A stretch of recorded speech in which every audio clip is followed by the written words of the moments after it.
tardes y pues muchas gracias a todos por atender a nuestro llamado y participar de este seminario.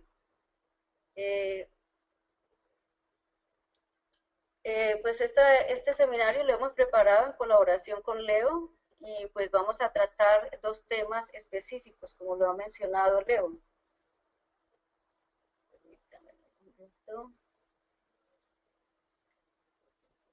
Entonces miraremos un ejercicio con codificación de un quadrit y una estructura de un archivo KML.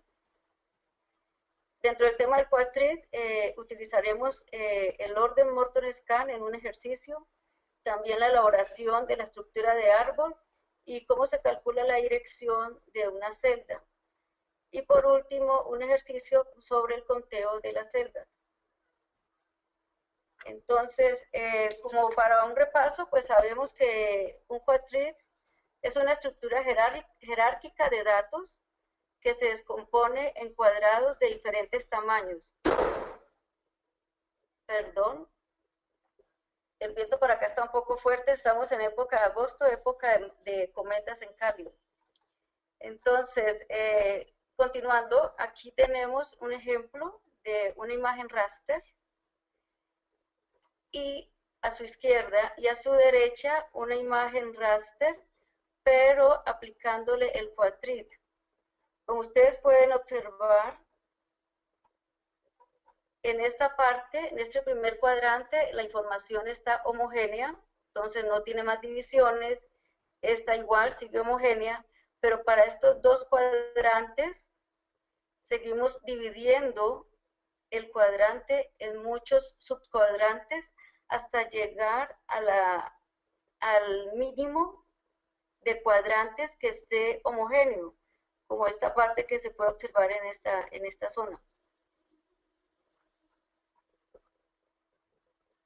En los siguientes ejemplos vamos a ver cómo se divide las regiones en forma regular, lo que llamamos un quadrit. Entonces, este es un ejemplo sencillo de una imagen raster en donde vamos a aplicar el orden Morton Scan. Siempre se debe tener presente el orden que se dé. En este caso, pues se está utilizando una nomenclatura occidente, noreste, suroccidente, sureste.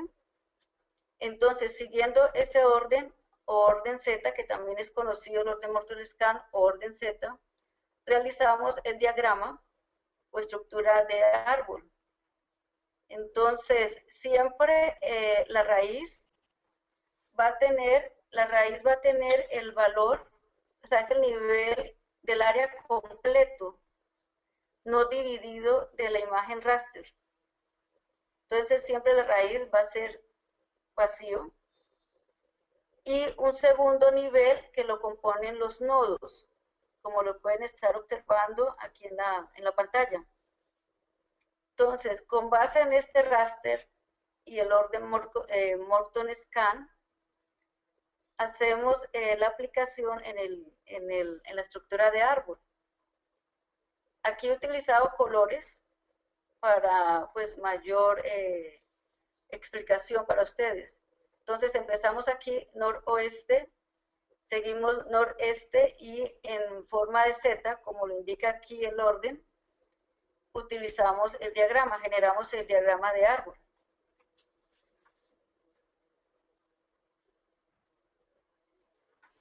Ya este es otro ejemplo más sencillo.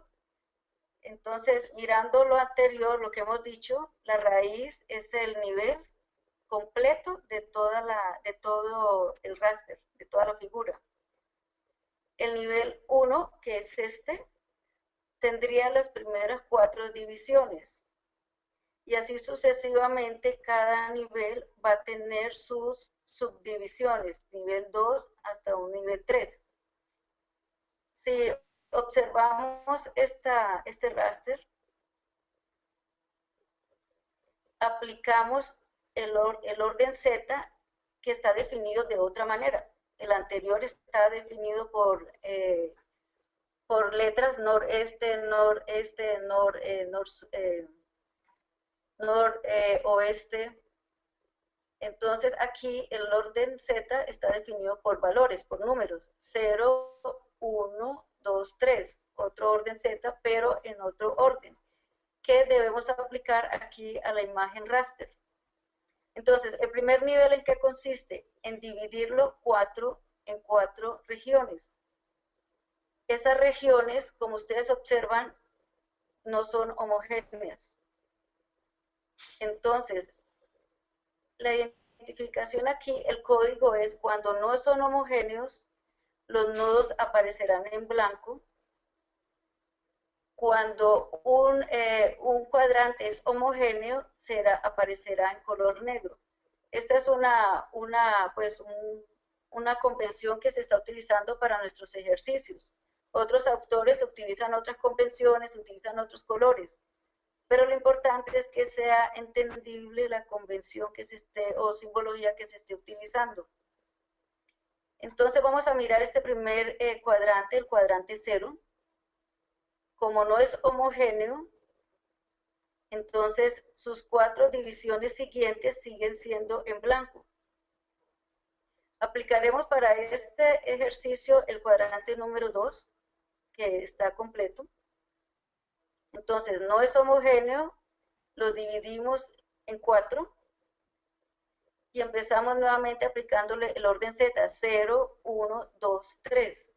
Si miramos este primer nivel en nuestro diagrama de árbol, observamos que ya los primeros nodos aparecen en negro. Quiere decir que este, que es el 0, está homogéneo, como el siguiente cuadrante, que es el 1, también homogéneo. Entonces, los siguientes 2 y 3 cuadrantes, que no son homogéneos, aparecen como blanco y seguimos aplicando el orden Z hasta llegar al último elemento que sea homogéneo. Esta es la manera de aplicar tanto el orden Morton Scan a una imagen raster y hacer su diagrama de árbol.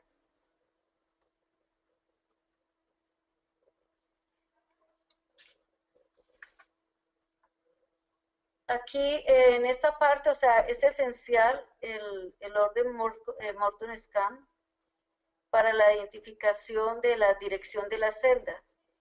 De igual manera, aplicamos este orden Z en nuestro diagrama, en nuestra imagen raster, para identificar cuál es la dirección de la celda por la que nos están preguntando.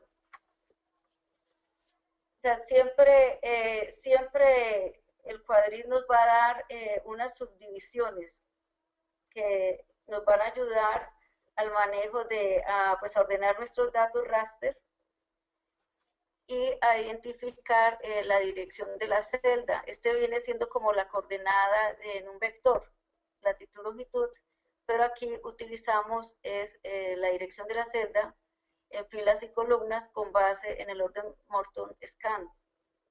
Entonces, de igual manera, identificamos en qué primer cuadrante se encuentra esa celda.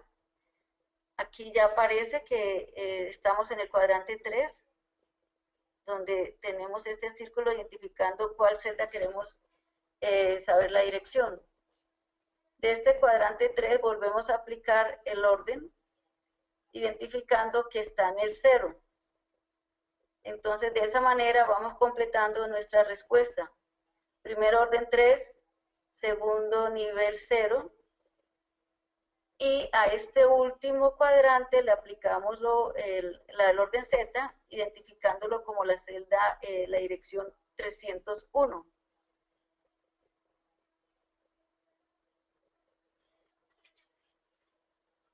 Entonces, a manera pues de un ejercicio rápido, en el archivo PDF que se subió en la plataforma, ustedes van a encontrar en la diapositiva 9, perdón, 2 gráficas en donde ustedes van a poder aplicar lo que vimos antes y dar una respuesta en 2 minutos sobre cuál es la dirección de la celda que muestra las siguientes 2 gráficas.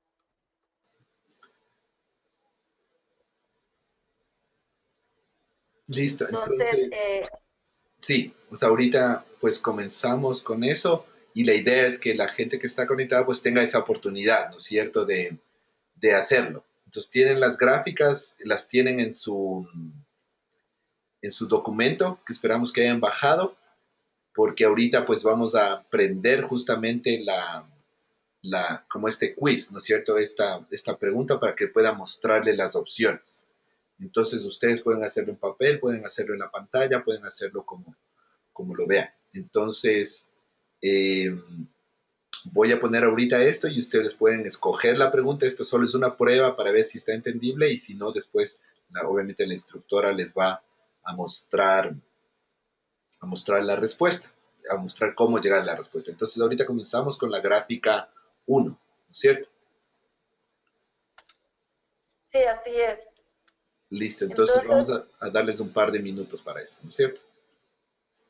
perfecto. Y pasar al segundo ejercicio para que tengamos mayor práctica. Entonces voy con esto a cerrar los votos. Ya se fueron un par de minutos, entonces cerramos los votos. Y ahora vamos a mostrar los resultados. Entonces, bueno, de lo que se puede ver, la mayoría le apuntó a la primera y ya la instructora nos va a decir, y un porcentaje menor pues le apuntó a la segunda y nadie a la tercera opción. Entonces, pues bueno, esta es la respuesta, vamos a ver, ya luego con la instructora, y ahorita vamos a abrir otro ejercicio más. Parece que en todo caso es bastante clara, ¿no? El ganador en esta, en esta pregunta, en esta primera pregunta. Y ahorita vamos a poner para que puedan ver el de la gráfica número 2. ¿Cierto? Que igual lo puedan hacer y quizá igual un par de minutos para que puedan contestar a la pregunta y con la respuesta que ustedes consideren correcta. Sí, esta parte ya responde a la pregunta. Entonces, o sea, es muy sencillo ahora ver el uso del orden Z, orden Morton Scan, también para identificar la dirección de la celda. Como lo dijimos antes, entonces solamente es aplicar ese orden Z tal como lo da el ejercicio. Esa es la clave. Identificar en qué orden está dado, porque puede estar en orden de izquierda, la celda de izquierda a derecha, o como empezar aquí en la parte inferior y terminar en la parte superior. Entonces la clave es saber cómo está dada el orden Z y aplicarlo aquí a la imagen raster. Entonces de esta manera identificamos la respuesta que fue muy buena. Entonces, el orden, la dirección de esta celda roja que fue seleccionada corresponde al 032. Lo mismo para la segunda gráfica, es igual, aplicar lo mismo y definir cuál es la dirección de la celda roja, que es la 112, que fue la respuesta correcta dada por todos. Entonces, pues siempre, o sea, siempre que hay que tener presente que en una estructura de datos es la manera de organizar la información y que de esta forma nos permite tener la entrada, el almacenamiento, recuperación, hacer los análisis y las salidas de la información espacial. Lo que hemos visto es en un formato raster. Entonces, todo esto se basa en una descomposición de celdas, de cuadrantes de una imagen regular.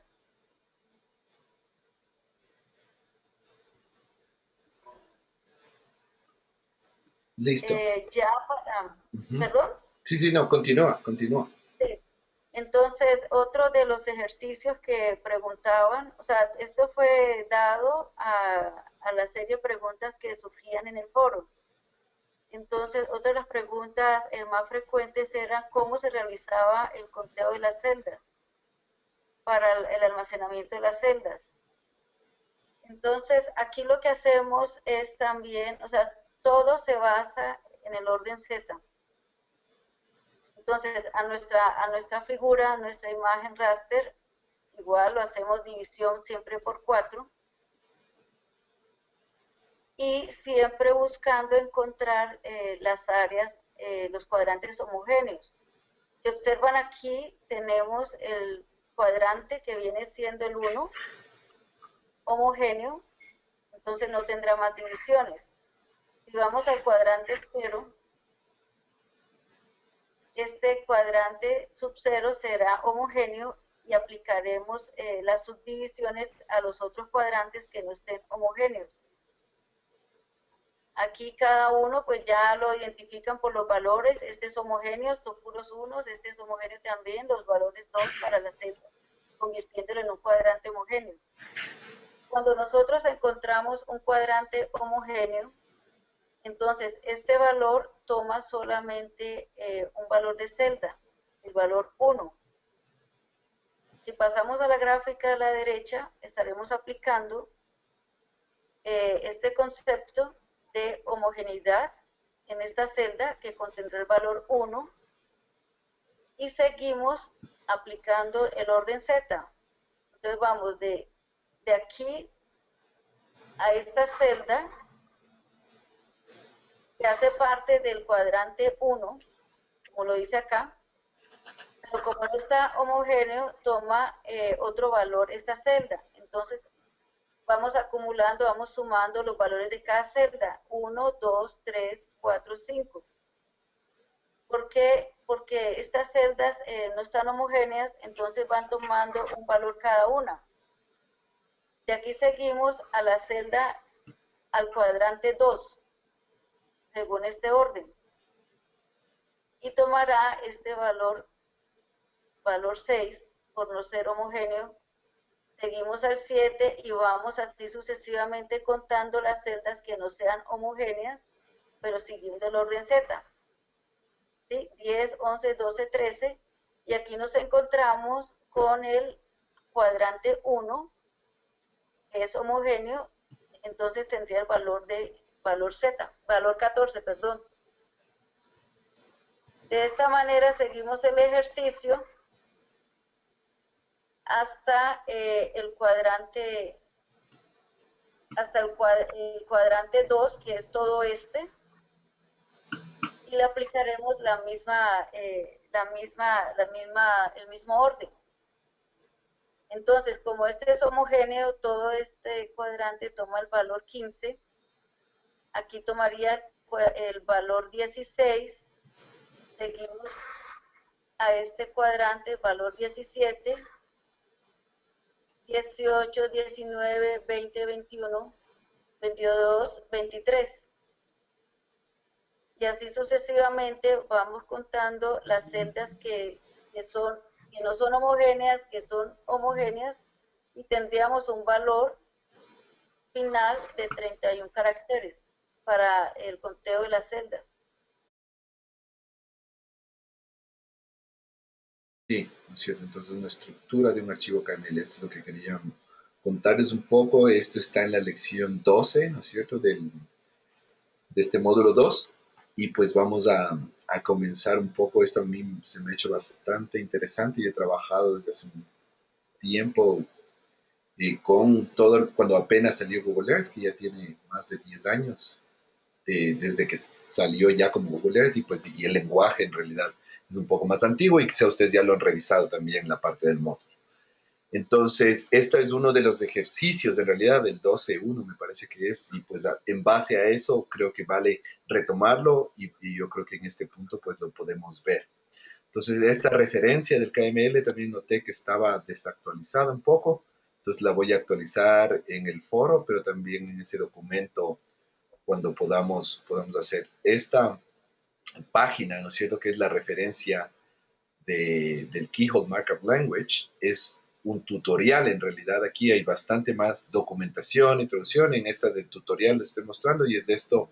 Aquí yo descargué uno de estos ejemplos, que es uno de los archivos en KML que les compartí, pero es básicamente basado en esto y que vamos hoy a revisarlo un poco. Entonces, obviamente les invito aquí que si tienen interés de lo que estamos hablando, pues lo revisen porque hay hay muchas cosas que se pueden hacer con esto y hay muchas aplicaciones que los mismos personas de Google lo han encontrado y hay mucha gente alrededor del mundo que lo ha usado, aunque obviamente ya en los últimos años, o sea, como les digo, el lenguaje no ha cambiado, pero ya Google no le ha puesto tanto énfasis al desarrollo en sí. De todas formas, es una herramienta todavía muy válida y el lenguaje como sí, pues vale entenderlo y dado que es bastante abierto, entendible, cuando ya nos ponemos a analizarle, con estos ejemplos que vamos a ver, pues tiene sentido. Y sobre todo aquí lo que quería mostrar en esta parte que estamos viendo es estas marcas de posición, ¿no es cierto? Entonces, estos coordenadas son la parte más básica y lo que nos da, ¿no es cierto? Lo que siempre conocemos como un punto en el espacio, esas son las que nos van a ayudar, además de todo el resto de texto que pues también ayudan y forman este KML. Ya, entonces esta es la página que tenemos aquí y con esos ejemplos, si ustedes tienen instalado Google Earth que está abierto, incluso la versión profesional ahora está de forma gratuita, te pueden asignar una licencia, entonces pueden instalarlo. Si no lo tienen ya, pueden instalarlo luego, si no, lo pueden abrir directamente ese archivo que les voy a mostrar estos puntos principales de ese archivo, ¿no es cierto? Que yo los edité un poco. Entonces, si lo abren, podemos ir a este, ¿no es cierto? Que son los ejemplos KML. Digo, KLM. No KML. Esto está mal. Entonces, por ejemplo, para editar, simplemente, entonces yo les puedo ir mostrando botón derecho. En este caso estoy en una Mac. Es un poco distinto en la PC, si ustedes lo tienen, pero es básicamente lo mismo. Entonces, aquí, obviamente, aquí hay un error, porque es ejemplos Keyhole Markup Language, entonces KML. Y con eso comenzamos. Y lo que hacemos son como carpetas que contienen varios de estos elementos que nos permite trabajar Google Earth. Todo a través del lenguaje. Entonces, primero voy a mostrarles un poco de estos ejemplos que ya se ven aquí.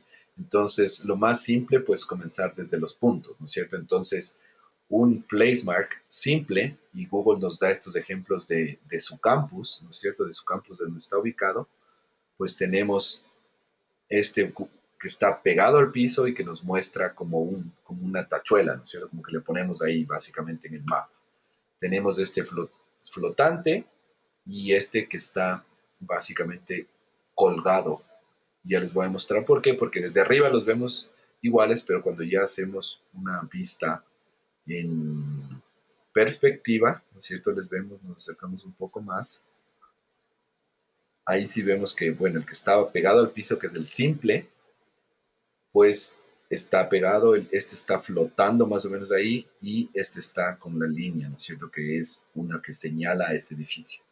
Entonces, como ejemplo, yo ya empecé también un poco de hacer esto de, por ejemplo, yo me voy a ir acá arriba, ¿no es cierto? A buscar y en el buscar voy a poner donde yo estoy ubicado, que es la USFQ, Universidad San Francisco de Quito, acá en Cumbayá, se llama esta parte de Quito. Entonces nos lleva directo y aquí tengo creado igual unos 3 ejemplos muy parecidos.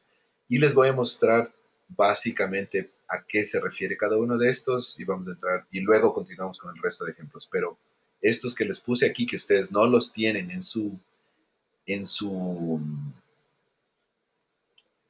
ejemplo, los podrían ustedes crear. Entonces voy a mostrar, por ejemplo, entonces queremos crear un placemark simple, ¿cierto? Entonces voy a crear un placemark simple para la gente que conoce esto. Por ejemplo, aquí existe este nuevo centro comercial que se llama el Paseo San Francisco. Entonces voy a ponerlo aquí marcado y siempre me va a centrar aquí, lo puedo mover hasta donde yo quiero. Lo ubico, ¿no es cierto? Solo por encima. Esto es muy simple, le pongo acá arriba un nombre.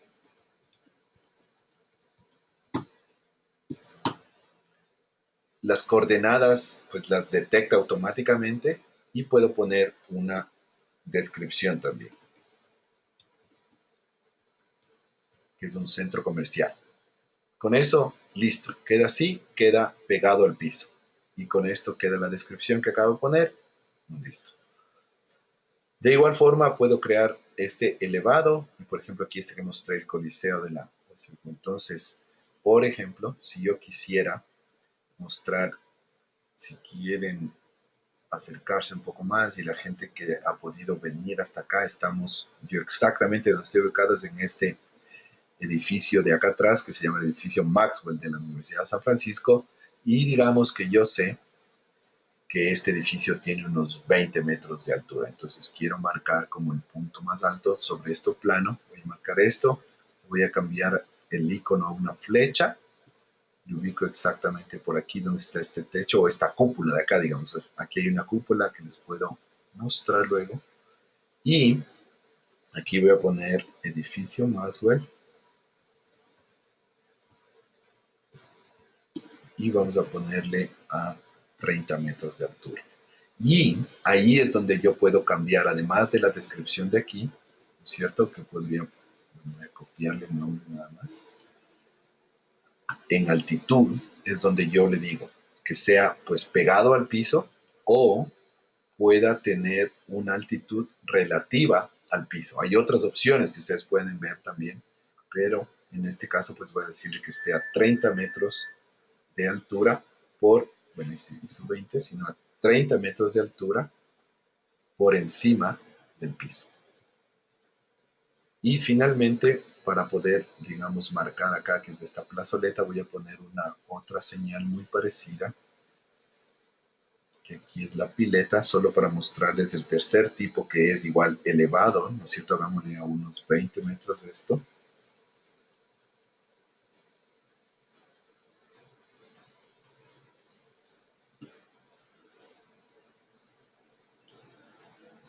Es un relativo al piso 20 metros y con una que se extienda hasta el piso. Ahí si ustedes lo ven se ve la línea. Entonces esos tres que acabo de crear, ahora los voy a ver un poco en perspectiva acá girándole, ¿no es cierto? Girándole desde acá, me puedo acercar y si giro con esto también los puedo ver un poco más en la elevación en la que están. Este elevado lo puse a 50 metros por si acaso antes cuando lo preparé. Este está a 30 metros. Esta pileta dijimos que sea 20 metros y tenga la línea que es de esta línea de que marca básicamente el sitio exacto, ¿no es cierto? Porque sobre todo estos de acá pues ya va a ser más difícil ver si al menos que hagamos un polígono, que es lo que vamos a ver luego como ejemplos también.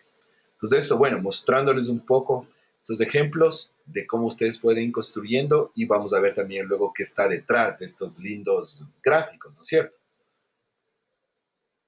Cuando ya vemos el código que ustedes también deben haber visto ya como ejemplos de este tipo de lenguajes. Vamos a ir a otro ejemplo acá que son estas overlays, ¿no es cierto? Estas sobreposiciones. Por ejemplo, este es el monte Etna en Italia. Y si prendemos esto, si ustedes ven, ahí se cargó una imagen y ustedes también lo tienen ahí como un ejemplo. Esta es la imagen de la erupción del monte Etna en el 2001, en julio 13 del 2001, ¿no es cierto? Entonces hace unos 14 años estaba esto y justo está tomado en la erupción. Si es que otra de las cosas que puedo hacer es acá volver para que me quite la perspectiva, puedo desde View resetear la dirección, o sea, la inclinación y la dirección y me hago hacia atrás y puedo ver, miren, esta imagen, yo lo puedo prender y apagar, me muestra justo una situación, ¿no es cierto? Entonces yo puedo hacer estos pequeños estudios multitemporales porque además la imagen de Google Earth siempre nos va a tener una fecha en la que fue tomada. Acá abajo ustedes pueden ver que dice que la imagen que está aquí presente, si me acerco un poco más puedo ver, generalmente es un collage de imágenes, la que tengo es la del 2014 y veo que aquí también ya hay fumarolas, entonces también es un volcán activo, ¿no es cierto? Es un volcán activo y si sobrepongo la imagen, pues esta no es de tan buena resolución, quizás debo verlo un poco más lejos para poder ver esto y esto fue justo en el día de la erupción. Entonces esos también podemos hacer esto simplemente pues con este hospedaje en línea de la imagen y colocándolo también así. O localmente pues podemos nosotros poner la imagen con este botón de acá, por si acaso. Acá arriba es este que están viendo, que estoy intentando mostrar con el mouse, es el que nos permite hacer estos sobreposiciones. Vamos a los paths, que son las líneas, ¿no es cierto? Entonces estas líneas son varios ejemplos que podemos hacer y de diferentes formas. En este caso, está aquí en este cañón y si ya los prendo, podemos ver los ejemplos de varios de estos. Voy a cerrar.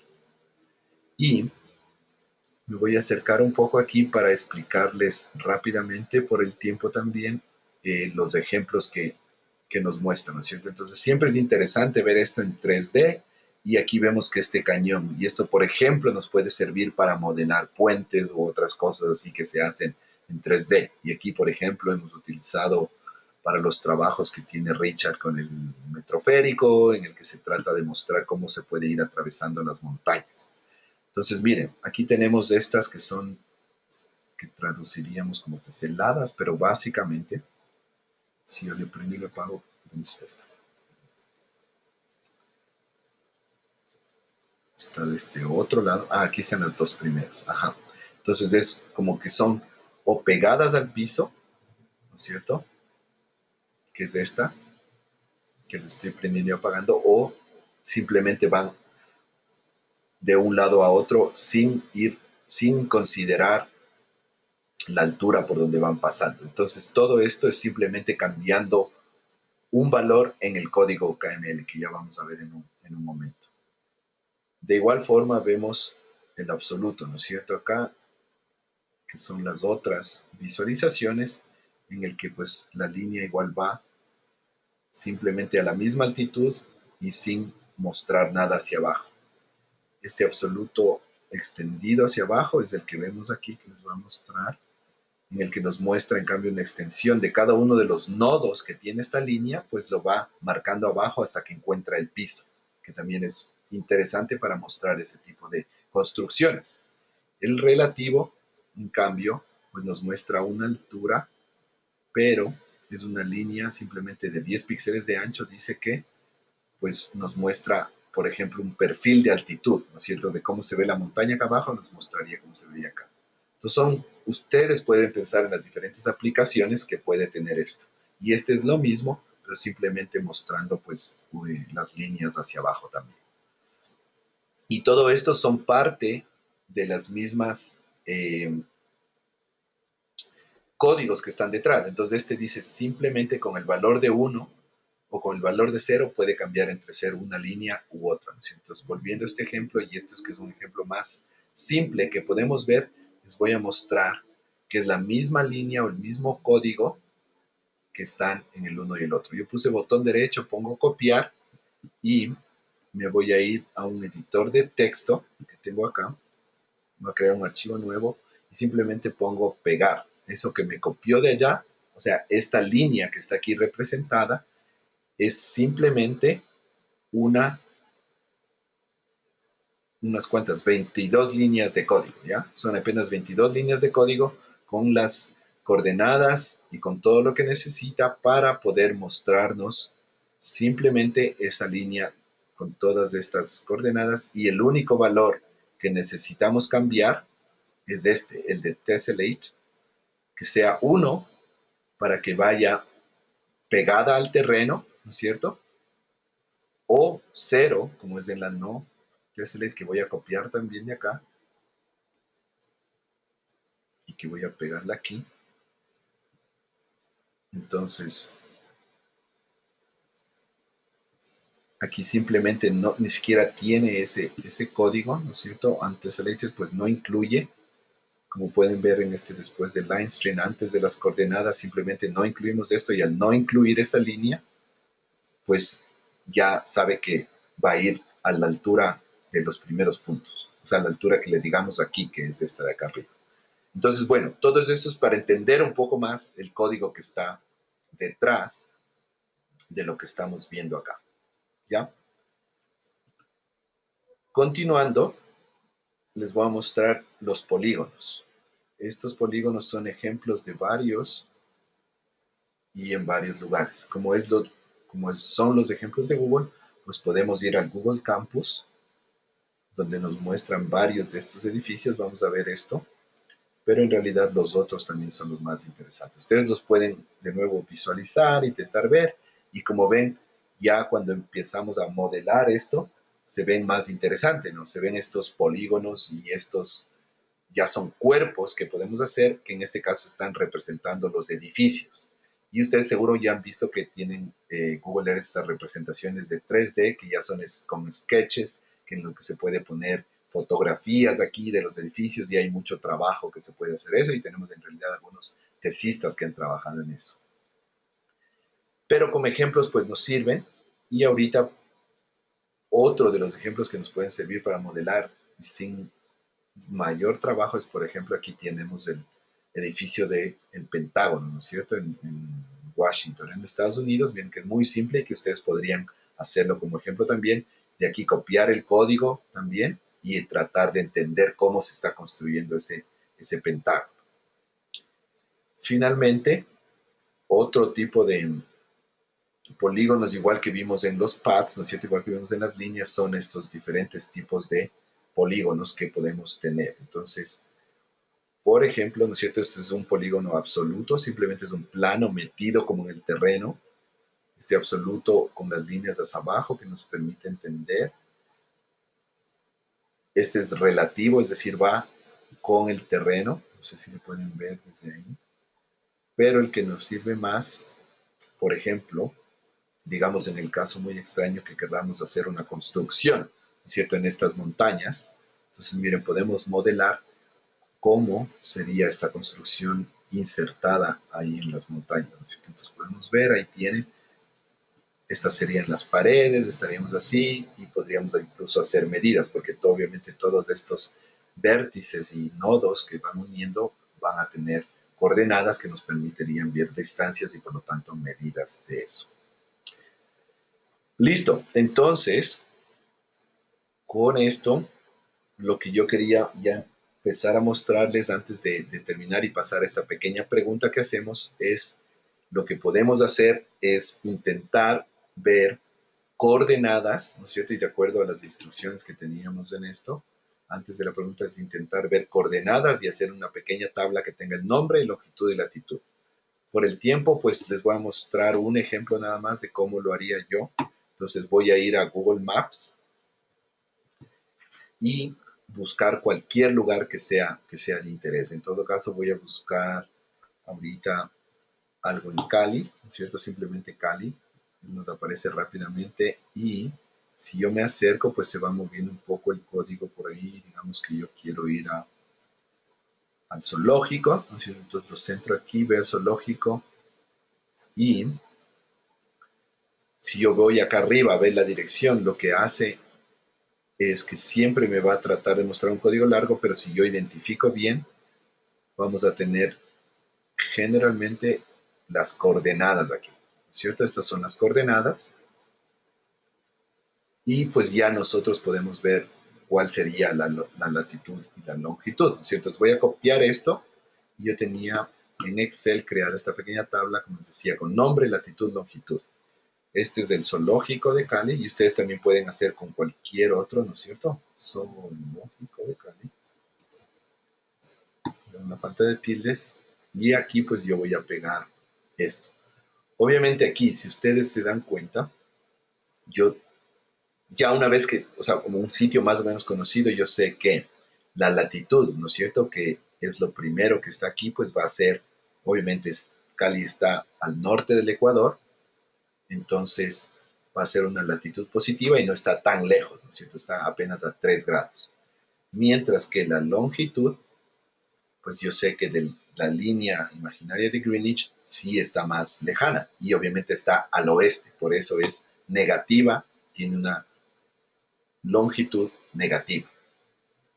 Entonces con eso pues yo ya puedo crear esta tabla, y en realidad puedo crear mi propio KML simplemente con el código que puedo desde empezar a escribir, ¿no es cierto? Yo tenía aquí y pensaba que por el tiempo podíamos empezar un poco a escribir, pero en realidad yo puedo copiarlo desde acá, ¿no es cierto? Entonces voy a copiar, por ejemplo, uno de estos que tengo acá, de este placement simple, ¿no es cierto?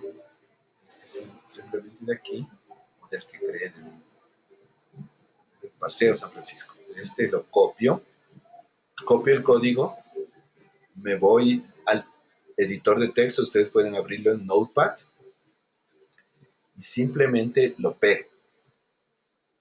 Entonces aquí ya fueron más líneas de código y pues sí nos va mostrando una parte de lo que yo he ido, del tipo de icono, de varias cosas que puedo ir viendo, ¿no es cierto? Y tratando de entender un poco qué es lo que es. Pero acá, ya cuando entramos en el placemark, ahí es donde yo ya puedo empezar a editar. Entonces, esto que voy a hacer es como tenemos en la tabla, ¿no es cierto? En este caso va a ser el zoológico de Cali. Entonces, zoo de Cali voy a ponerlo. Este no es un centro comercial de distribución, sino es digamos que es un punto de interés. Pero lo más importante es cambiar todas estas, ¿no es cierto? Entonces, por ejemplo, por error mismo voy a dejarlo así, solo porque ustedes puedan verlo, cuál sería el error. Eso es distinto desde dónde lo veo y las coordenadas y puntos que pueden tener. Entonces, estas son las coordenadas que debo cambiar por en este caso, aquí va la,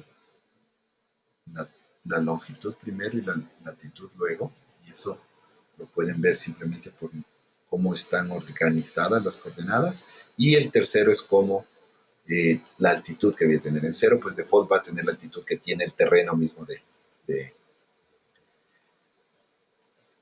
de Google Earth.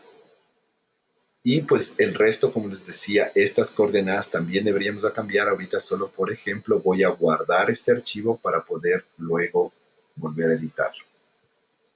Entonces voy a guardarlo aquí como un KML de prueba. Entonces, pongámosle su. Y debo decirle la extensión. Si ustedes tienen Notepad, deberían ponerlo así entre comillas para que respete la extensión KML. Yo creo que lo puse de gana. Veamos aquí cómo está. Sí, voy a cambiarlo porque aquí es distinto en la parte de Mac. Entonces aquí voy a cambiarlo simplemente a la extensión KML. Lo importante es que se mantenga como KML la extensión y ahí ya lo detecta como Google Earth y nos dice que hay un error en la sintaxis de esto. Vamos a ver cuál fue el error.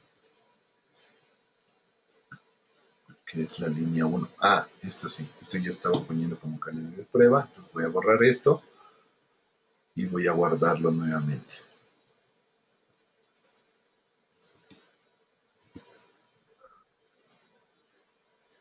Voy a reemplazar, ya está ahí, veamos si ahora sí funciona como suele cambiar.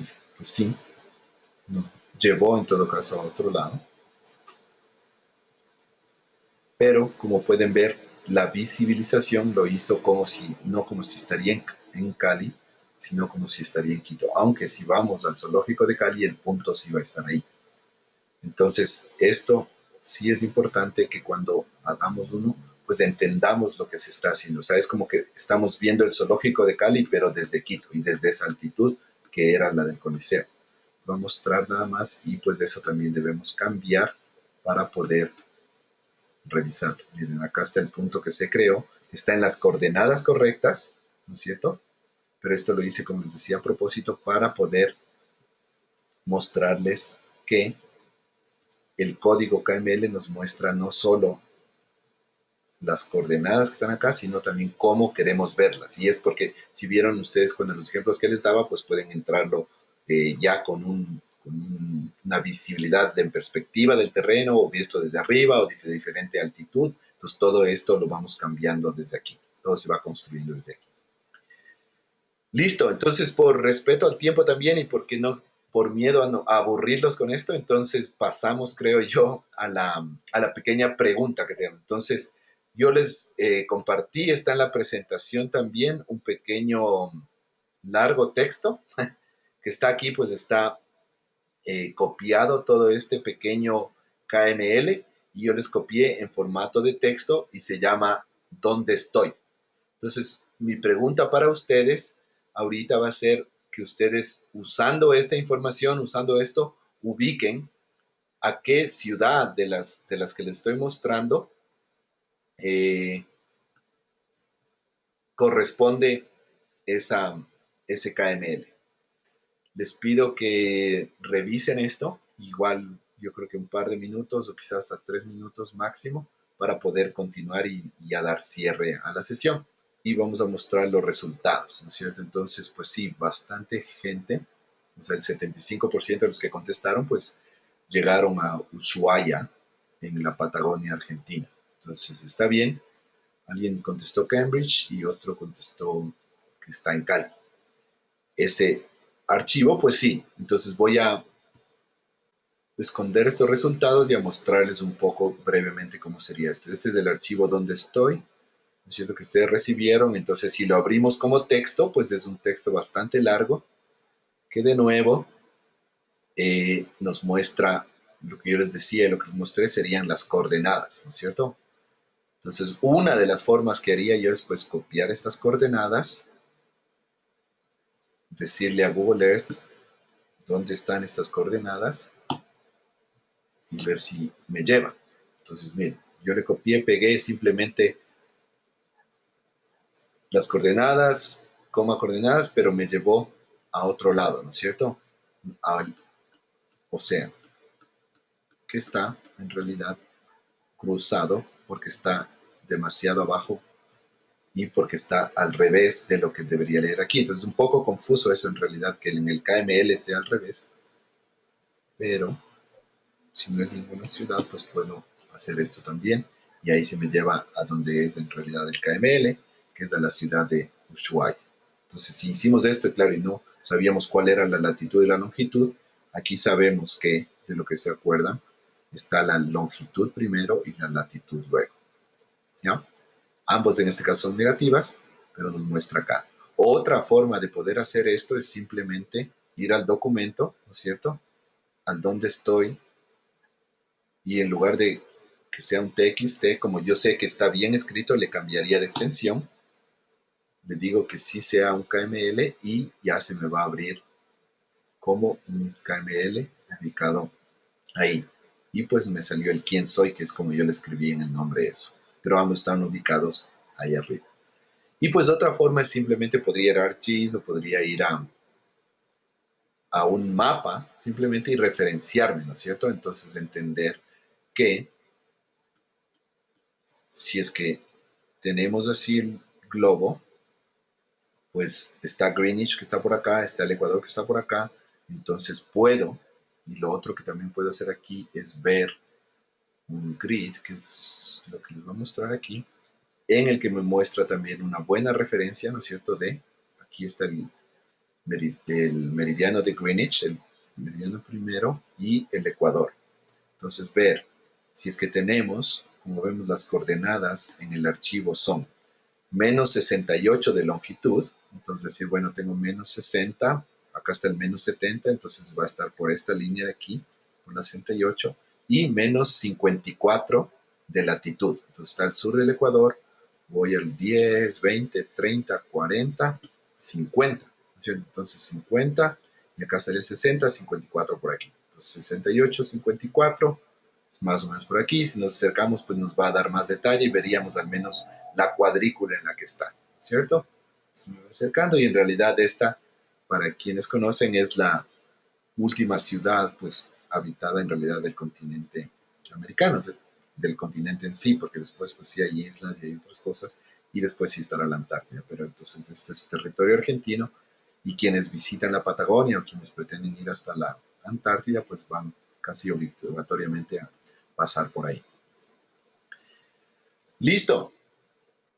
Sí, entonces en este ejemplo se utilizó un KML, se utilizó Google Earth para compartir con las personas que durante muchos años trabajaron en la parte de levantamiento de información sobre especies, 105 especies para hacer un atlas en Guatemala.